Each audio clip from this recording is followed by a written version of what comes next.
ახალ წელს კიდევ რამდენიმე პატიმარი შეხვდება სახლში. უკვე 4 საათია შეწყალების კომისიის წევრები გასათავისუფლებელი პატიმრების განცხადებებს განიხილავენ. სულ 430 პატიმრის საქმე განიხილება.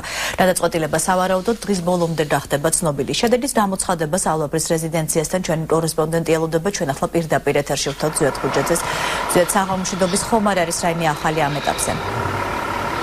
დიახ, შეწყალების კომისიამ 4 საათიანი მუშაობის შემდგომ პრეზიდენტის რეზიდენცია დატოვა. რამდენიმე წუთის წინ შენობიდან გამოვიდა კომისიის თავმჯდომარე ქალბატონი ელენე თევდორაძე, რომელიც ჩვენთან კომენტარი გააკეთა და მან განაცხადა, რომ შეტანილი სიიდან 430 კაციანი სიიდან კომისიამ იმსჯელა და 118 პატიმრის შეწყალება მოხდება. ესენი არიან შედარებით მსუბუქი დანაშაულისათვის მსჯავრდებული პატიმრები, ასევე 12 პატიმრის საქმე მსჯავრი განახევრდება და ასევე მოხდება 1 პატიმრის პირადი შეფასებით გადაწყვეტს 1 პატიმრის ბედს ქვეყნის პრეზიდენტი. ჩვენ შეგვიძლია პირდაპირ ეთერში მოვისმინოთ ელენე თევდორაძის კომენტარი. ჩვენ რეკომენდაცია მივეცით 131-ს 430 საქმიდან.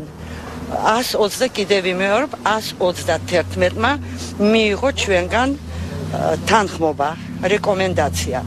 აქედან 118 დატოვებს ციხეს და 12 გაუნახევრეთ 1 პატიმარს მოუხსენით 1 წელიწადი.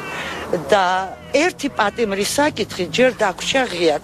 ჩვენ ვთხოვეთ სახალხო დამცველს, რომ მან მოინახულოს ეს პატიმარი, რადგანაც მე აგიხსნით, ის არის მას არ აქვს მოხდილი სასჯელის ნახევარი, ის არის მძიმე დანაშაულზე პატიმარი, მაგრამ არის როგორც ჩვენ გვაქვს ინფორმაცია, მძიმე ანთყოფი.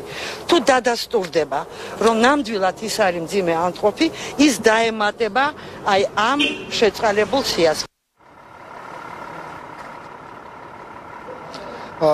დიახ, მე როგორც გითხარით, ამ დროს უკვე შეწყალების კომისიამ მუშაობა დაასრულა.